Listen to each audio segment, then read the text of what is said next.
All right, so here's a look at the conversion kit all laid out.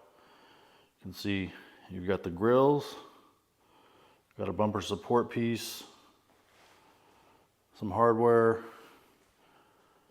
the chin spoiler, canards, the little sweeping piece across the grills, more of the chin spoiler, the other canard, and then those little tow hook covers. And then you have the actual bumper itself. All right, first step you want to do is get the front end of the car up, either on ramps or jack stands. Second thing you want to do is come to your front area and remove all the plastic trim. You can see we've already started removing it. You need to remove this front portion here. Yours will be clipped in. We've already partially removed that. After you get all the trim removed, there will be 6 T15s across the top portion of the bumper, and you need to remove those. All right, once you get the plastic trim removed, then you're going to remove the 6 T15s. 1, 2, 3, 4, 5, 6. There's 2 T15s that look a little bit different. You can see how that one's a little bit wider. And then that one there, you do not need to remove those. The bumper will actually pull up over those 2 T15s. The next step after you've got these T15s removed off the top, you want to come down to the bottom of your bumper, and the 21 T15s that hold your chin spoiler in, remove those and remove the chin spoiler from the bumper. All right, after you get the chin spoiler removed, the next thing we're going to do is remove the center section and these 2 side sections here. There's going to be 6 7mm bolts across this section here, and then a couple T15s here and a couple T15s here. All right, once you remove the 6 7mm bolts across this middle section here, you want to move to this side portion. It's going to be T15s. So you're going to have 1, 2, 3, 4, 5, 6, 7, 8, and there's going to be 1 up here. Once you remove all those T15s, you'll be able to slide the side portion out. All right, once you get all the T15s out, just a word of caution, there's going to be a bunch of probably leaves and debris up above these pieces. So either have some glasses on so you don't get a bunch of dirt in your eye, or just slide out from underneath it. There's a portion of this that kind of goes up a little bit. There's no bolt, it just, the plastic is molded that way. So all you really need to do is just pull that down and then slide it towards the back of the car.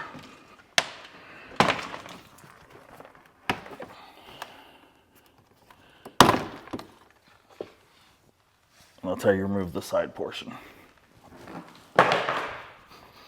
Now this front center portion should then slide out after you've removed both side portions. And you can see all of the leaves and dirt that were up in there. So now the bottom portion of your bumper is basically disconnected from the car. We're now going to work our way into the wheel wells. All right, so here's a better look at those side panels. This is the bottom side, the side that you'll see if you're looking at the car from underneath. You can see the little bump here. But here's where some of these screws are that you're going to have to take out. And hopefully this will give you a better look at them. These right here are going to be part of those 21 T15s that hold your chin spoiler on. And then the other ones are the ones that are more towards the back, and then this one that's kind of up in there. And both of them are pretty much the same.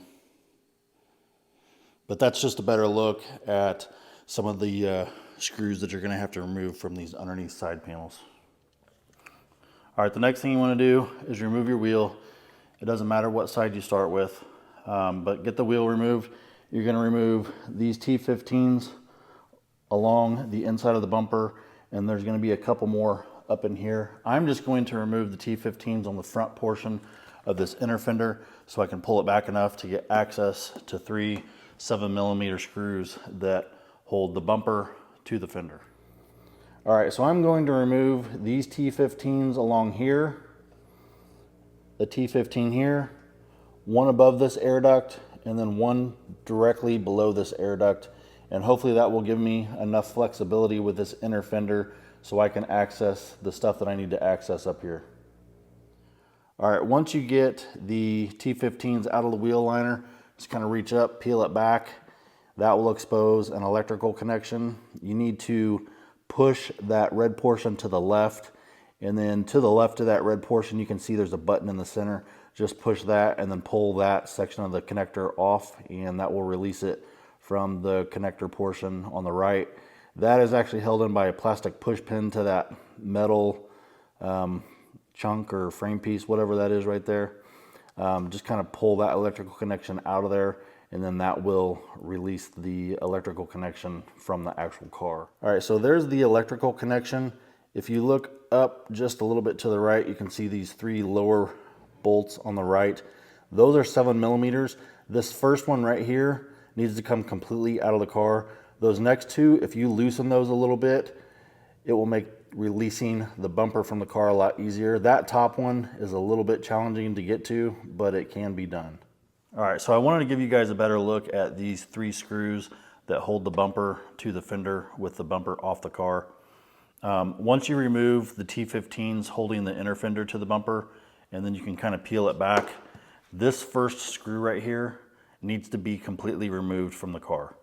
These next 2, you can just loosen them, and then that way it'll kind of loosen this bracket, and then when you go to pull the bumper off, you won't have to give it that hard tug, and you're going to have less of a chance of cracking the bumper or breaking it.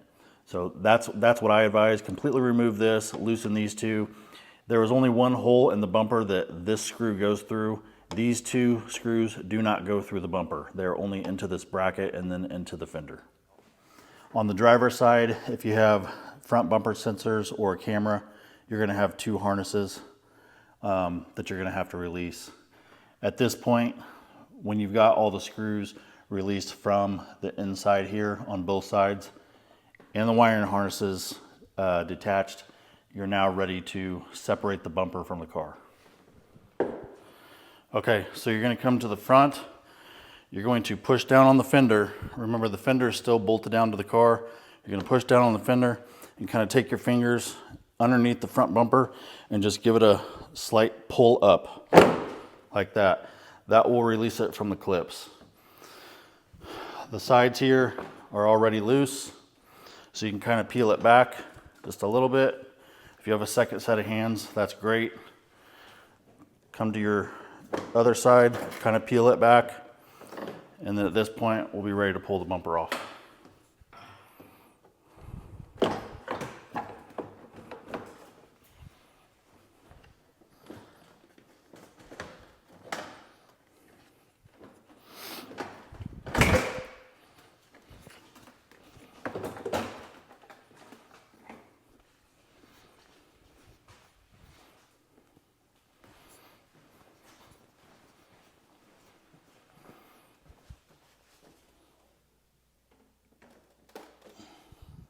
All right, the next thing we want to do is remove this plastic bumper support piece that's held on by 4 10mm bolts.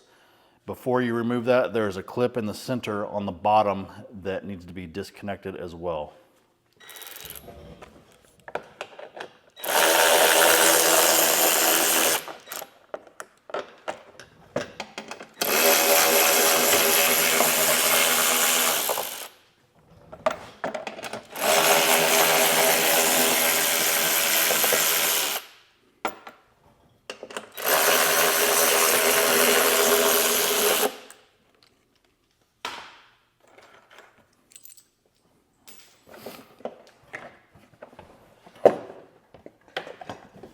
Here you can see the clip.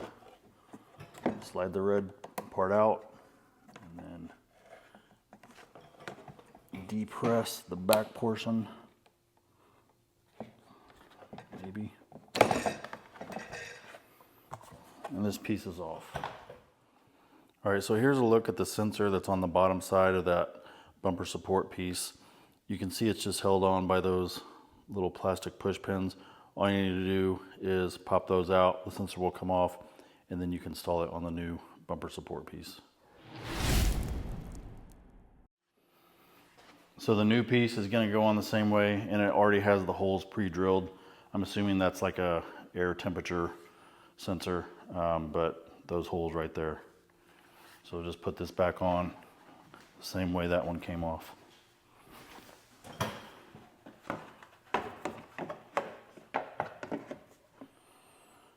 All right, before I mock this front bumper up on the car, I've got to remove this piece here. And then again, there's one on the driver's side. So I'm just gonna cut those out with a Dremel. I think they're in there just for support and shipping. And then also down in the grill area, you see those two bars, those will also have to be removed. All right, so here's a look at the back side of the bumper. You can see I've got those little brace pieces cut out, and then I've got them cut out of the grill section. The bumper's upside down on a stand right now. What I'm gonna do is go ahead and start test fitting the center grill and the left and right grill pieces onto the bumper before we hang it onto the car. All right, so all these grill pieces, the back side of the bumper has these tabs all the way around where these grill pieces go. And then if you look at these grill pieces, you can see those open, if it will focus, you can see those openings all the way around the grill. Those tabs are gonna slide into those openings, something kind of like that. And then there's a couple spots where you're gonna use some screws and actually screw through the back side of the grill into like a bracket on the bumper. So we're gonna go ahead and test fit all these grill pieces. And then we'll try and hang this thing on the car and see how well it fits. All right, so on the grill piece, you can see you're gonna use a screw there that goes through the grill into the back of the bumper. And then they also provide you with these little brackets. You can see it looks like there's gonna be one that slides on there. And then that's gonna go through and you're gonna screw a screw through that hole into that bracket piece to help secure that. All right guys, so here's a look at the back side of the bumper. We've got the left grill and the center grill kind of mocked up, and I just wanted to go over a couple things. First off, have a little patience. When you start trying to put these tabs through the grill, you're gonna think there's no way this is gonna fit. It will fit, trust me. Just take your time, work from one side to the other. It doesn't matter which way you go, but start on one end and work your way across. These tabs are kind of a pain to get through these openings, but you can do it. You're gonna have to use quite a bit of force to get them through there. And as you start working your way across, it'll get a little bit easier, but if you start on this side and you're working your way this way, this side is gonna pop up and it's gonna be like that far from the bumper, and you're gonna think there's no way that that's gonna be connected. But there is a lot of flex in the bottom portion of this bumper, so you're gonna have to kind of twist it a little bit, maybe some tugging, pulling, whatever. But there is quite a bit of movement in this to where you can get this grill installed. Also, you're gonna screw in these 4 holes here. They provide you with these little metal screw brackets. Those go on the back side of this. It'll slide up there, and then these tabs will overlay on top, and then you can screw through it, and that will help secure these to the bumper itself. Now, your factory bumper will have some very similar tabs. You can just remove those screws, and then you can use the provided brackets that they give you and stick them on there. And then you can use the factory screws from your factory bumper and screw those right in. The side grill, kind of the same thing, kind of a pain to get these tabs through these openings, but I'm telling you, it can be done. I don't have all the tabs through. This is specifically to mock it up, but in order to mock it up, a lot of these tabs did have to go through just because it does kind of spread out the bumper openings a little bit, and it kind of secures the flex in it. So a lot of these did have to go through, and then these side ones are secured also with 2 screws as well. These little swooping pieces that go along the front, you can see here. I'll show you this one on the, what is this, passenger side. So you can see there's 2 holes here that will screw into your grill. Like on this side, I've got the 2 screws in, and then you've got a screw hole here and a screw hole here. Those will screw in from the back side of the bumper into this piece, and then there's one down there. So it'll look something like that. Now, when you screw these pieces in through the grill and through the bumper, it will sandwich the bumper in between, and it will make everything pretty tight and secure. So when you're going along and trying to get these grills in, you're gonna think there's no way this is gonna work. It will, trust me. And as you put more pieces onto the bumper, it makes it a lot more sturdy. Don't forget your little rubber pad for your frunk release. You're gonna have to remove that from your factory bumper, put it in here, and then run the wiring harness across, and then plug it into that wiring harness that we disconnected on the passenger side previously. If you have the front sensors and the front camera, you're gonna have 2 clips that you need to release for the wiring harness, and you're gonna have to transfer that stuff over to the car as well. Also in these swooping pieces, they already have the hole cutouts for your front sensors. If you don't have front sensors, I don't know. I'm gonna see how much front sensors cost. Maybe I just put them in there and they don't hook up. That way I don't have an open hole, or I can find some kind of plastic plug to put in there when these get painted. That way it'll all be the same color. I will let you know what I figure out on that. I'm also gonna mock up this front chin spoiler, and then I wanted to go over the canards real quick so you can see the canards. They've got these tabs. They will slide through these openings on the sides of the bumper. They go in pretty easy. It's not too hard. They have these little plastic clips that they give you. So the canard will slide through the bumper, and then on the inside of the bumper, these clips will just go through the opening, and you can see there's a little lip on it. It will just set down in there and push it down, and it'll clip, and it will secure the canard to the bumper, not allowing it to come back out. So that's pretty easy to do. I'll go ahead and flip this around to the front side, and we'll talk a little bit about the front side. All right, guys, so here's a look at the front of the bumper, kind of mocked up. Here's that swooping piece I was talking about. It's secured to the grill with 2 screws here, secured somewhere in here, and then secured down here. You can see the hole that's pre-drilled for your sensors. They also provide you with these little door pieces. You can see this little plastic piece that comes off. It slides into this hole, and then this will shut, and these 3 tabs will kind of snap into place. I'm not going to put this on now because I don't want to run the risk of breaking this tab, and this piece isn't going to affect the whole mock-up situation right now. You can see here how there's kind of a little gap right here. That's because I didn't secure all the tabs in. Like I said, I didn't want to run the risk of breaking these tabs when I have to disassemble this. But having these grills in does affect kind of the shape and fitment of this bumper on the car, so I did want to put them in as much as I could. So that's why these are in. It really does affect this center section, not having the grill in, because it tends to want to point up, so you do really have to have the grill in to mock it up. Remember, there was 2 kind of braces here and then a brace here on the headlight area. Those were cut out in all sections, but I think that's probably just for shipping purposes, so it really doesn't get deformed. But this is kind of a look at the front of it. We're going to go ahead and put the chin spoiler on, and then we'll hang this thing on the car. We're not going to permanently bolt it down, but we're going to hang it just to kind of test the fitment and see what it looks like.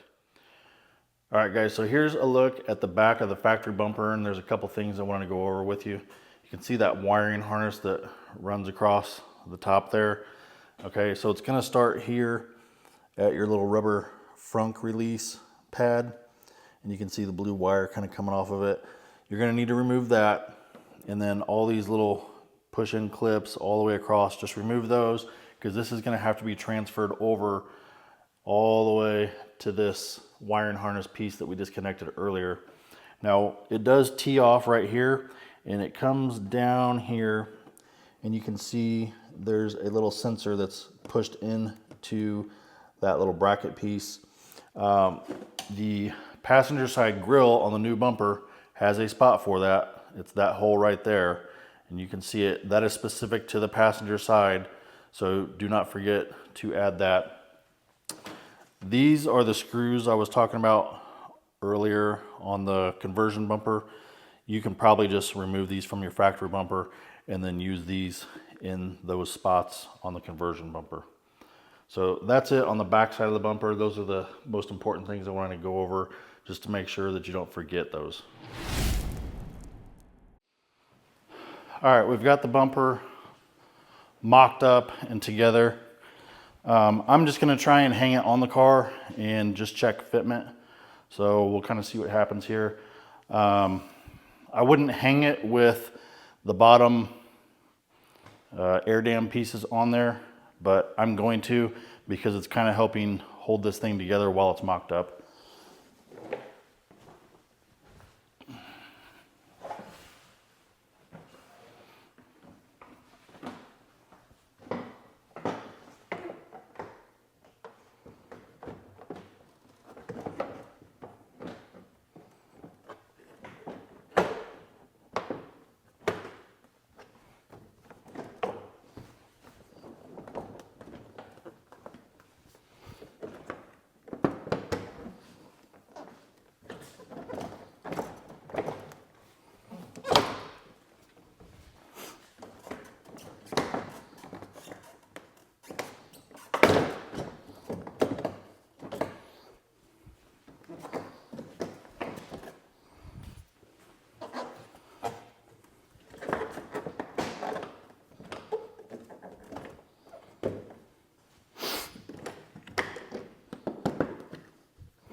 All right, so it's just kind of hung on there.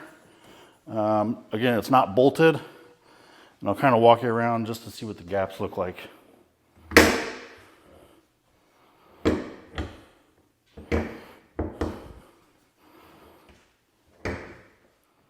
All right, here's a look at the bumper mocked up from the passenger side. Now there's no bolts holding this bumper on, it's simply set on there, but I just want you to see what it looks like, kind of how it's lined up before anything is bolted down. So again, those brackets that hold the bumper to the fender are not tightened down, and that's a pretty decent gap. I mean, less than 1/4 of an inch. Once we get that tightened down, that'll all line up. And then look at the curvature here of the new bumper to the fender. It matches pretty good. You can see the lines and the gaps around the headlights. Again, this isn't pushed down, it's still kind of pushed up. There's a little bit of adjusting here, but it's not hitting the hood. And look at the gaps all the way across. They look pretty decent for just being mocked up.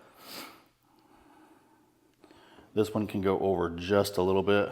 When we actually permanently mount this to the car and use the screws to mount it, we'll adjust that, but that's pretty decent. It's off by less than 1/8 of an inch. But there you can kind of see how the bumpers line up. The gaps look pretty good with it just mocked up on there. And then same thing on the driver's side. You can kind of see what it looks like. Now we've got the front grille in on this side. We've got the canard in, and then we've got the center grille in. We don't have this piece in here yet. There was really no point to put that in yet. But again, you can kind of see how it's lining up. Again, these brackets are not tight. This is not bolted down to the fender yet. It is literally, that's how it is. So it lined up pretty decent just by being hung on there. So once we get the screws in there and tighten everything up, it's gonna fit really good. And then again, you can see the body line here. When we screw this down, it'll match up really good. So that's what it looks like mocked up on the car. It looks a lot more aggressive than the regular Stingray bumper, which is right there. Again, there's that. So it looks pretty good. One other thing I noticed too, if you come down here on the side, now the car is on ramps, but it's lowered. It's off of jack stands and it's off of a jack. This front splitter here on this bumper does not sit lower than this plastic air dam piece. So you won't have to worry about any scraping with this. Maybe the front end because it sticks out a little bit further, but as far as how much height you have from the bottom of the splitter to the ground, it's going to be comparable to what you had before.